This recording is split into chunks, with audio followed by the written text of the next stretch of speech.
Dare I say, Kuala Lumpur, greatest city in the world.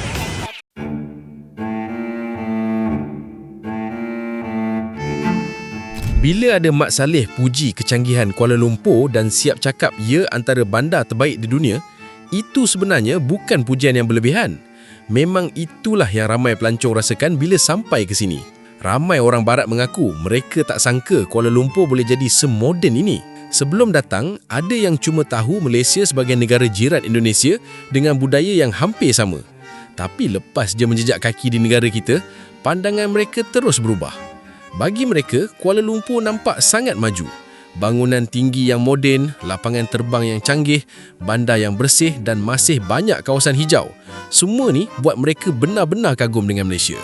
Okay guys, first impressions of Kuala Lumpur as someone who's been here for less than 10 hours. Actually, you know what? Let me show you actually what I mean.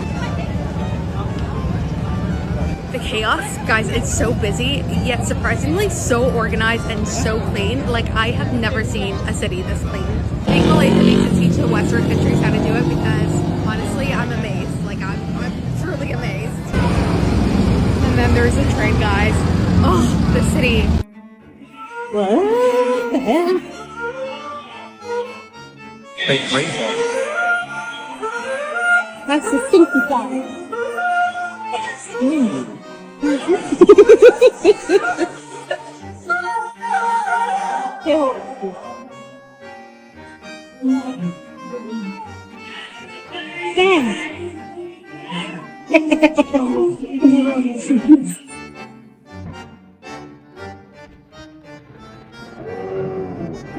This is my view in Kuala Lumpur, Malaysia. I'm doing a visa run from Vietnam, so I am going back to Vietnam. But this is insane. I'm on the 29th floor of this condo and Kuala Lumpur. Let's make the best of these 5 days. Daripada video tu, jelas nampak betapa terujanya mereka tengok perkembangan Malaysia. Dan bukan setakat bandar yang moden. Perkara yang paling kerap dipuji oleh ramai Mak Saleh ialah tahap keselesaan bila berada di negara kita. Jalan raya lebih teratur, tempat awam bersih, pengangkutan awam senang digunakan dan orang tempatan pula ramah. Rasa selamat dan selesa macam ni memang penting untuk pelancong. Bila mereka rasa tenang, pengalaman mereka terhadap sesebuah negara pun jadi lebih positif. Sampai ada seorang Mak Saleh dari Australia yang bandingkan Malaysia dengan Indonesia.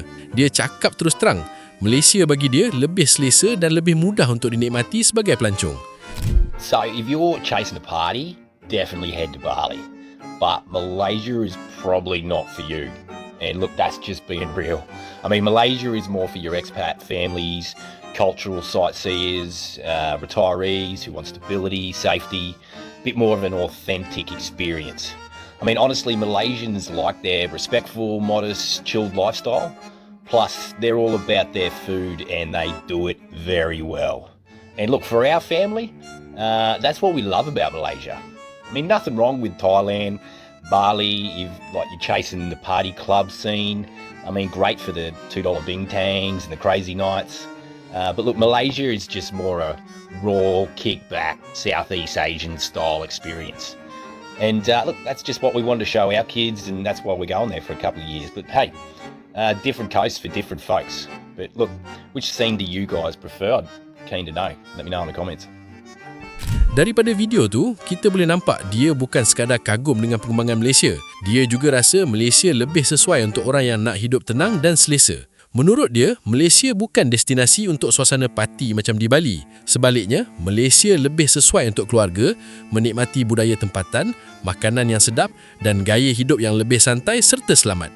Kalau tengok dari sudut ekonomi pun, Malaysia memang berada pada kedudukan yang kukuh di rantau ini. Pendapatan per kapita negara kita lebih tinggi dan nilai ringgit juga lebih kuat berbanding rupiah. Perbezaan ini dapat dilihat pada kualiti infrastruktur dan perkhidmatan awam yang dinikmati oleh rakyat dan pelancong. Sebab itulah ramai pelancong asing rasa pembangunan di Malaysia berjalan dengan baik dan pengalaman mereka di sini selalunya melebihi jangkaan.